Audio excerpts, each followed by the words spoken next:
Mi intención era tratar de relacionar las enseñanzas de José Carlos con la realidad nuestra, con la realidad argentina, y de alguna manera también con cómo estamos construyendo nosotros, Convocatoria Segunda Independencia, nuestro proyecto político, nuestra construcción, y cómo de alguna manera aporta Mariátegui a esa construcción.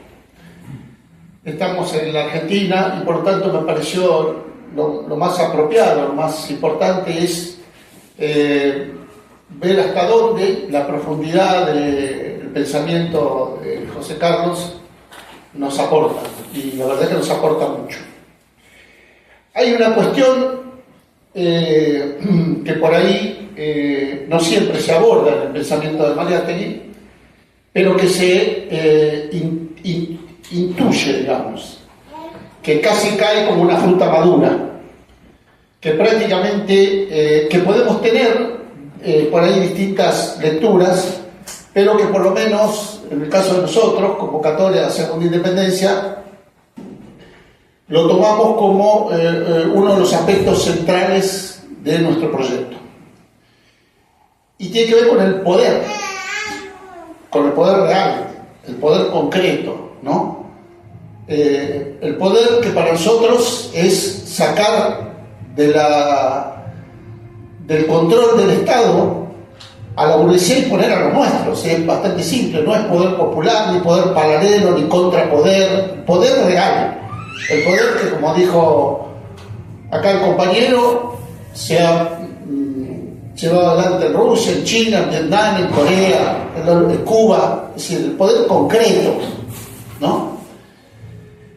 Dice José Carlos, no es posible democratizar la enseñanza de un país sin democratizar su economía y sin democratizar la superestructura política. Bien, ¿a dónde nos lleva esta definición? Bueno, nosotros creemos que nos lleva al poder. ¿Desde dónde nosotros podemos democratizar la superestructura política y la enseñanza, por ejemplo? ¿Cómo podemos hacer para que la enseñanza esté democratizada? Es decir, constituya un bien de la sociedad, un bien de la humanidad, o por lo menos un bien de una sociedad, de una nación concreta, desde el poder. Nosotros cuando debatimos muchas veces que hay que poner esta ley, que hay que, no sé yo, es decir, ¿a quién le pedimos esas leyes? ¿Se la pedimos a Macri? ¿Se la pedimos a Milei? Es más, se la pedimos a los progresistas, al kirchnerismo, ¿no? El kirchnerismo que estuvo 12 años en el poder del Estado y después nos trajo a Macri, y después 4 años en el poder del Estado nos trajo a Milei. Entonces, ¿a quién le pedimos eso? ¿A la burguesía le pedimos eso? ¿A las variantes del capitalismo le pedimos eso? Bueno, ellos no lo van a hacer. Entonces, cuando uno ve esta frase tan simple, es decir, cómo democratizar la educación de José Carlos, bueno, nosotros decimos en Convocatoria Segunda Independencia, pues el poder.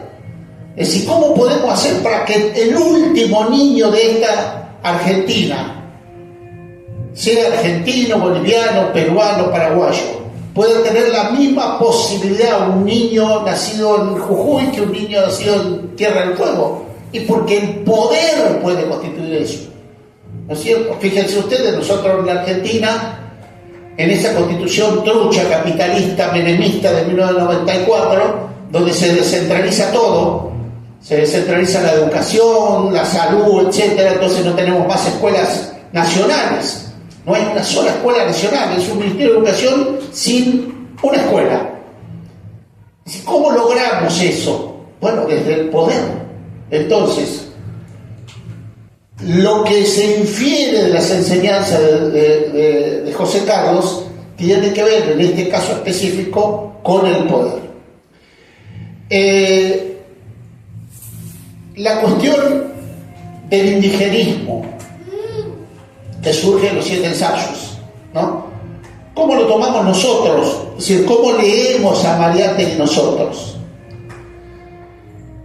Bueno, hay una forma de leerla, creo que se expresó compañía chilena. Hay una forma de leerlo que es, bueno, el indígena tiene derechos, o sea, lo podemos leer desde lo jurídico, desde lo eclesiástico, desde lo burocrático, ¿no? Hay un artículo no sé dónde, la OIT, el artículo 67.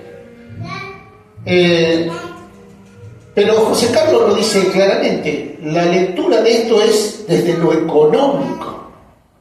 Los derechos, sean de la comunidad aymara o quechua en Perú o en Bolivia, o de la comunidad mapuche en la Argentina, o com o huichi, tiene que ver con la economía, no tiene que ver solamente con una cosmovisión de la tierra y del mundo, que uno la respeta. Tiene que ver con la economía. ¿Y qué deduce José Carlos? ¿Y qué deducimos nosotros? Bueno, es simple.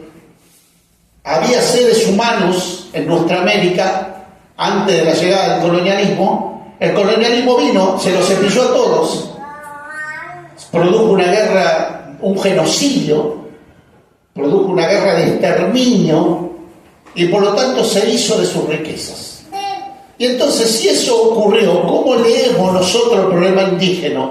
Desde la cosmovisión, o desde un problema jurídico. Es un problema jurídico nada más, de leyes, que diga, pobre pueblo originario, que...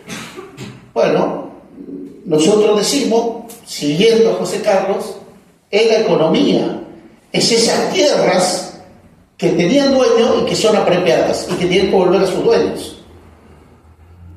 Sean a sus dueños en la forma indigenista o a sus dueños desde el Estado. El Estado es el único que puede hacer que esas tierras sean democráticas. Que ese tipo que en la campaña del desierto en nuestra Argentina hizo miles y miles y miles de hectáreas asesinando pueblos originarios, ahora tenga que devolver eso y esas tierras sean utilizadas para el pueblo, entre ellos el mismo pueblo originario. Entonces ahí hay dos cuestiones, una es económica, que José Carlos la plantea, pero la otra sigue siendo el poder. La otra sigue siendo el poder. ¿Cómo se hace? ¿Qué? Desde el contrapoder, esto de, bueno, hay que reconstruir el tejido social. Sí, está todo bien. Está todo bien. Pero si nosotros, y esa es la gran diferencia que plantea el socialismo indigenista y el planteo de Mariátegui, y que es tomado por algunos pocos teóricos marxistas latinoamericanos, cuando él habla del socialismo indoamericano. Yo recuerdo, yo milité en los Montoneros en la década del 70. Nosotros hablamos de un socialismo nacional, de un socialismo, decíamos, con poncho y chinepá. No es casual, además, nuestro logo, digamos, ese logo en esa época era el escudo de los Montoneros, era un fusil FAL y una tacuara. La tacuara expresaba las luchas de nuestros gauchos, las luchas de 1910, 1920, 1930 contra el centralismo porteño, contra los unitarios, contra la burguesía, y el fusil expresaba las luchas actuales, ¿no? Entonces, eso es lo que diferencia a muchas izquierdas que planteaban una revolución democrático-burguesa previa. Entonces vos no podés hablar de socialismo ni del poder, porque primero tenés que agotar las vías para que se produzca una revolución democrático-burguesa. El asalto al poder es una cuestión de terroristas como nosotros. El asalto, pensar en el poder es una cuestión, primero hay que reconstruir el tejido social, democratizar la sociedad, lograr que un burgués deje de ser burgués y sea democrático, y muy al final vemos si podemos hacer una revolución socialista y el poder. Bueno, no, nosotros pertenecemos a una generación que pensaba todo lo contrario. Construir una organización, un partido revolucionario, ejército, frente de masas y tomar el poder. Después vemos los errores, acá o en Perú o en donde fuera. Pero hay una gran diferencia diferencia entre ese proceso de algunos sectores de las izquierdas argentinas, la Revolución Democrática Burguesa, a decir, yo voy por el poder, construyo organización de poder, y desde el poder es muy difícil. Nosotros, Convocatoria Segunda Independencia, planteamos esto, somos en las izquierdas argentinas somos minoritarios, obviamente, la mayoría de las izquierdas son trotskistas, la gran mayoría, o son autonomistas, o son kirchneristas, que también, ahora vamos a ver ese punto, que también está tocado, como si José Carlos hubiera, ¿cómo se dice cuando uno es adivino? Adivinado el kirchnerismo, el progresismo en la Argentina. En la Argentina el progresismo se llama kirchnerismo, en otro lado, en Chile se llamará concertación, acá se llama kirchnerismo. Entonces, en ese proceso, muchos intelectuales de las izquierdas han tomado las enseñanzas de Mariátegui desde el punto exclusivamente de lo que atañe a lo vistoso que puede ser la existencia de un socialismo propio, indoamericano. O han dicho, lo que nos dice José Carlos, que antes de construir un partido revolucionario, se dijo que antes de construir primero hay que desarrollar. Creo que también Mariátegui ha sido fundamento para posiciones que nosotros llamamos autonomistas. Estas posturas que básicamente se originan en Europa con Holloway, con Toni Negri, ¿no? Estas posturas que se originan, ¿no? Que se disfrazan después de indoamericanistas, pero en realidad lo que estamos evitar discutir el poder, ¿no? El famoso libro de Holloway, discutir el capitalismo sin tomar el poder, ¿no? Como si fuera, casi suena como un chiste, cabrón, ¿no? Como cuando escucho uno a veces al presidente anterior, Alberto Fernández, Cristina Fernández, lo dice, yo quiero un capitalismo en el que todos ganen. Parece un chiste. ¿Cómo sería eso? ¿No? Claro, humanizar el capitalismo, exactamente. Entonces, muchos intelectuales, hay que decir la verdad, muchos intelectuales se han agarrado de Gramsci y se han agarrado de José Carlos para justificar este concepto que viene de Europa, de Holloway, de Toni Negri, este concepto que en definitiva le viene al pelo a los gringos del norte. Discutan el imperialismo, discutan el capitalismo, ustedes no.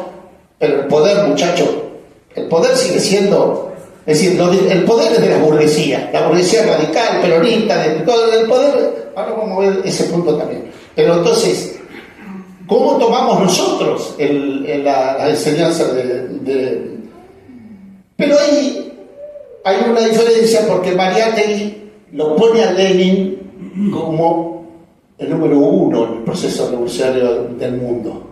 No es una boludez ponerlo a Lenin, porque además la cuestión es que el pelado escribió, pensó, pero además hizo una revolución y tomó el poder. Entonces lo pone a Lenin porque además Lenin expresa eso, y Mao también expresa el poder. Entonces en ese marco es donde uno tiene que tomar la frase famosa que dijo la chica, que creo que lo dijo Díaz también, la frase famosa ni calco ni copia. Ni calco ni copia no quiere decir que está mal la lucha por el poder, ni el proceso revolucionario, ni la construcción del socialismo del Estado. No. Cuando se refiere a ni calco ni copia es que cada realidad es diferente, que cada realidad es completamente distinta. Incluso, miren, yo les voy a dar un ejemplo. Nosotros, ustedes saben, somos profundamente internacionalistas, somos muy solidarios con los presos peruanos, con los presos chilenos, con los presos paraguayos, luchamos muchísimo, conocemos la realidad, viajamos, conocemos las cárceles. Podría decir, hay mucha similitud entre Perú y Paraguay, en el sentido de que el sujeto activo, en los dos casos, no es la clase obrera industrial, porque no hay clase obrera ni en Perú ni en Paraguay, sino el campesinado. Entonces podría decir es casi igual. No, no es igual. Ahí es donde se aplica ni calco ni copia. Yo me acuerdo, no me autorizó para decir el nombre, pero un preso peruano que lleva muchos años preso, pero muchos, más de 30, me contó que en la década del 60, todavía no tenía la organización por la que cayó en Cana, fue a China, viajó con 2 o 3 compañeros a China y tuvo la suerte de verlo a Mao. Dice que primero lo recibieron parte del Partido Comunista Chino y en un momento se abre la puerta y aparece el presidente. Imagínate. Yo creo que me quedo seco. Y aparece Mao. Dice, cuando aparece el tipo, todo el mundo se calla y a partir de ahí les preguntan, bueno, ustedes son peruanos, sí, bueno. ¿Qué les di? ¿Qué recuerdo que me cuenta el compañero? Vive ese compañero, sigue su cargo. Debe llevar como 33, 34 años preso. Dice que les pregunta cómo es la realidad en Perú y el compañero le dice muy parecida a la de acá, en el sentido que es un proceso feudal con un sujeto activo que es el campesinado, ¿no? Y el compañero insiste que es una realidad muy, muy parecida a la de acá. Y dice que Mao le dice, no hay 2 realidades iguales. Estudien mejor eso, le dice Mao al compañero. Fíjate lo que le dice Mao. Le dice, no. Puede ser que sea un proceso feudal, puede ser que sea un campesinado, puede ser que exista estas características, pero 2 realidades iguales, no. Estudien mejor la realidad de ustedes, porque las respuestas son siempre distintas y ahí es donde se aplica el calco de copia. No le está diciendo Mao al compañero, no, la lucha por el poder es un calco, la lucha por la construcción del socialismo es una copia. No, ahí no. Le están diciendo ni calco ni copia. Quiere decir que las realidades son distintas, no se pueden calcar, no se pueden copiar, y por lo tanto los métodos de lucha, a veces hasta las formas organizativas, las características de un frente, a eso voy, las características de un frente, ¿no? Algo que planteaba José Carlos también acá, las características de un frente. A veces nosotros nos dicen, sobre todo en sectores kirchneristas, bueno, pero ustedes que son cerrados, aprendan de Mao arregló con Chiang Kai-shek, negoció con la derecha para llegar al poder. Ese proceso lo condujo el Partido Comunista en China. Lo condujo el Partido Comunista. El PJ de Argentina no es el Partido Comunista chino. No. Es más, yo diría que el Partido Comunista argentino tampoco es el Partido Comunista chino. Y muchas de las propias izquierdas en Argentina, las más importantes, no son el Partido Comunista chino. Entonces, ahí no solo se aplica el tema de calco ni copia, ahí además se aplica que cualquier frente, y eso es lo que nosotros a veces desde la soledad absoluta planteamos, un frente de liberación nacional y social, un frente revolucionario, no solo es una herramienta de toma del poder, es una herramienta para la toma del poder si la conduce la ideología de la clase obrera, si la conducen los comunistas, los socialistas, si la conducimos los que queremos el socialismo, si la conducen los capitalistas, no es un frente revolucionario. Y en la Argentina, los frentes que se han armado, básicamente hegemonizados por el peronismo, yo tengo autoridad moral porque vengo de ahí, de ese palo, siempre han estado conducidos por sectores capitalistas, aún en su versión progresista. Aún en su versión progresista humanista, como dice Johnny. Y ahora multisectoriales, claro. Entonces, no es lo mismo. Es ese planteo que hace José Carlos cuando construye la CGT peruana, no está diciendo que lo tiene que conducir la burguesía, es más. Cuando analiza el proceso histórico de Perú, uno puede decir, y es muy parecido, porque también es muy parecido prácticamente a toda América. ¿Qué dice él? Él dice, yo creo que si estuviera acá sentado, me diría, negro, ustedes no se equivocan, no tendrían que llamarse segunda independencia, tendrían que llamarse primera independencia. Porque a diferencia nuestra, que nosotros decimos, hubo un proceso de independencia que nosotros reivindicábamos, 1810, 1816, San Martín, los ejércitos libertadores, que duró muy poco tiempo, porque enseguida los unitarios, el vitrismo, la burguesía argentina se hizo de ese proceso y lo desvirtuó y nunca más fue independiente. Por eso lo llamamos segunda independencia. Porque nosotros siempre decimos la identidad política de una organización refleja el objetivo de esa organización. Si yo me llamo Frente por el Cambio Social, lo único que quiero es el cambio social. Si me llamo Segunda Independencia, quiero la segunda independencia. No es lo mismo. Entonces, ¿pero qué dice José Carlos en eso? Dice prácticamente, digo, interpretando, prácticamente no hubo primera independencia, porque a poco andar, un poco cambiamos, las potencias hegemónicas industriales de Europa se hicieron del control de toda América Latina, y entonces se desvirtuó la independencia. Y ahí surge lo que las izquierdas argentinas no entienden, y una discusión que venimos, yo tengo 71 años, o sea que vengo discutiendo esto desde la escuela secundaria, salí de la escuela secundaria en el año 69, desde la escuela secundaria, que la discusión con las izquierdas que no entienden el tema nacional, la cuestión nacional que incorpora José Carlos siempre, creo que desde que volvió de Europa.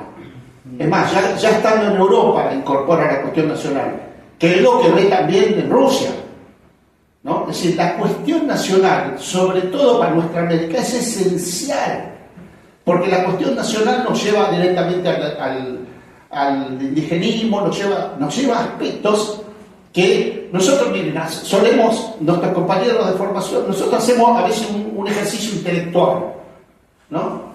Y esa es la discusión que tenemos con las izquierdas trotskistas, con las izquierdas autonomistas, básicamente y ahí se aplica el calco y copia, con el esquematismo. Si lo mío es solo burguesía proletariado, ¿cuál es la contradicción? Burguesía proletariado. Esa es la única contradicción, sí, no hay otra. Bueno, entonces yo te llevo a 1850, 1840, y vos no vas a encontrar un obrero con overol y llave inglesa. Y tampoco vas a encontrar un patrón de fábrica. ¿Cuál es la contradicción ahí? La contradicción es nacional. Los caudillos del interior, las economías emergentes del interior, contra el centralismo porteño, contra los unitarios, contra Rivadavia, contra los que querían entregar nuestros recursos naturales. Hay una contradicción, pero esa contradicción no siempre se lee porque es una contradicción nacional. Por eso nuestra organización dice que la contradicción burguesía-proletariado y la contradicción imperialismo-nación van juntas. Uno no puede ser, la discusión que tenemos con las izquierdas es, no incorporan el imperialismo, porque para incorporar la estancia imperialista tienen que entender el nacionalismo. Y con los partidos burgueses, llamémosle peronismo, kirchnerismo, no incorporan el socialismo, no incorporan la contradicción de clase. Entonces uno puede putear contra la embajada norteamericana, putear contra los gringos, ¿no? Putear contra el imperialismo, pero mi dirigente, que se llama Cristina Kirchner, Alberto Fernández, no sé, es capitalista, Perón incluso, ¿no? Entonces, pero el imperialismo es la fase superior del capitalismo, eso no lo inventa convocatoria. José Carlos entiende eso, uno de los primeros en entender eso, y sobre todo uno de los primeros en interpretar a su propia clase emergente. Entonces, nosotros decimos, y por eso nos aporta tanto Mariátegui, porque las dos contradicciones van juntas. No se puede ser socialista solamente si no se incorpora la contradicción con el imperialismo, y no se puede ser antiimperialista si no se es anticapitalista. Y por lo tanto, cualquier frente como el que propone cuando crea la CGT no dice en ningún momento Mariátegui, bueno, por ese frente tiene que estar la burguesía acá. Es más, putea contra la burguesía, porque dice la burguesía está aliada con las potencias emergentes, putea contra la burguesía. Entonces, eso es lo que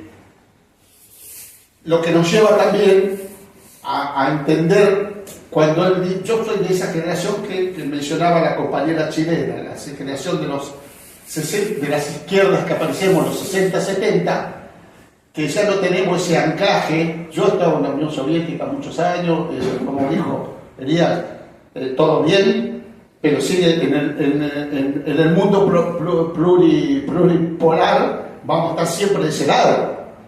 Ahora, cuando uno va a construir su propia organización, su propio proyecto revolucionario, a llevar adelante un proceso revolucionario, ahí es donde aplico ni calco ni copia. No quiere decir que uno putee contra el pueblo. Puedo plantear las diferencias. Yo siempre digo, miren, en la Unión Soviética, como en Cuba, el tiempo que estuve, pude aceptar montones de críticas, pero nunca vi un chico durmiendo en la calle. Nunca vi un pibe revolviendo basura, ni en la Unión Soviética ni en Cuba. Nunca vi un niño, una familia durmiendo en la calle. Nunca, ni en verano ni en invierno, nunca. O sea, comprobé con mis propios ojos que el Estado garantiza salud, educación, vivienda, en fin, ¿no? Incluso en la Cuba jodida, en la Cuba que la pasó mal, ¿no? Después de la caída de la Unión Soviética. Entonces, lo concreto, que con todas las diferencias que podemos tener, el socialismo es el socialismo. La guerra, como ellos le llamaban la Gran Guerra Patria, ellos lo llaman la Segunda Guerra Mundial, la Gran Guerra Patria, lo que demostró en el enfrentamiento con los nazis a costa de 25 millones de muertos, lo que demostró es la superioridad de la producción industrial socialista sobre la producción capitalista de los nazis.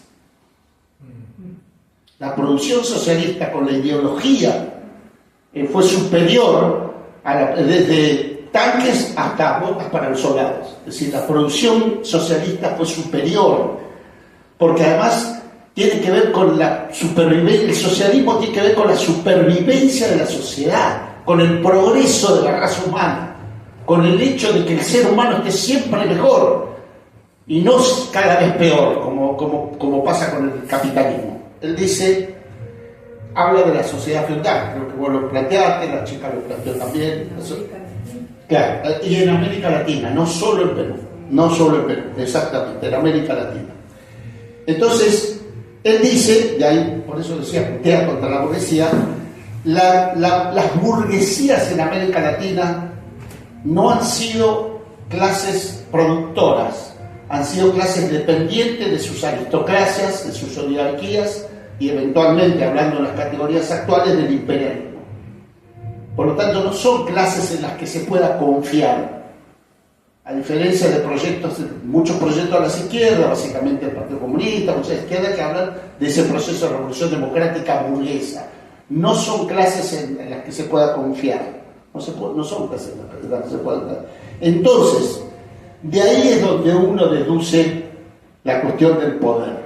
Es decir, si no son clases en las que se puede confiar, si no se pueden formar frentes con la burguesía, sea que la burguesía se exprese en burguesía agrícola, en burguesía industrial, aún con tradiciones con el imperialismo, o en pequeña burguesía, pero capitalistas al fin, entonces la deducción es que cualquier frente de liberación nacional, cualquier frente revolucionario, no puede estar encabezada por ellos, no puede estar encabezada por proyectos capitalistas, socialdemócratas, en cualquiera de sus variantes, aún como vos decías yo, capitalismo humanista, dijiste vos, aún con variantes de capitalismo humanista.